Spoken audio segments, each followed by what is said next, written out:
Okay, Joe, so what's this new development we have here with the Honda Rubicon and Foreman that you made? This is the side shifter for the manual four-wheel drive kit. A side shifter. So you have the option for the tank lever, which we currently have now in stock. This is the Honda Foreman with our tank lever for the manual four-wheel drive conversion kit. This is two-wheel drive, four-wheel drive, and Diff Lock. Or you have the side shifter, which I'm working on developing now. This prototype is complete, and we'll get into manufacturing now. So this is your two-wheel drive position. That's your four-wheel drive position, and that's your Diff Lock position.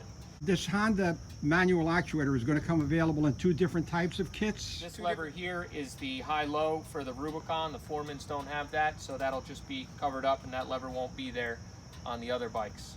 This is our Honda Foreman with the side shifter, two-wheel drive, four-wheel drive Diff Lock. This is the two-wheel drive position, four-wheel drive, and Diff Lock. This is a prototype. The final will be out soon.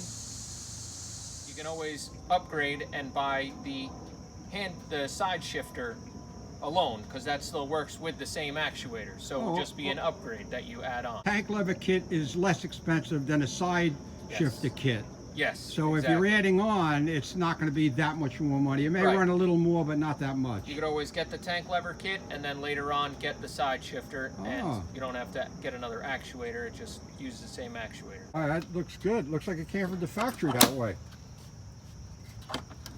Beautiful. Beautiful.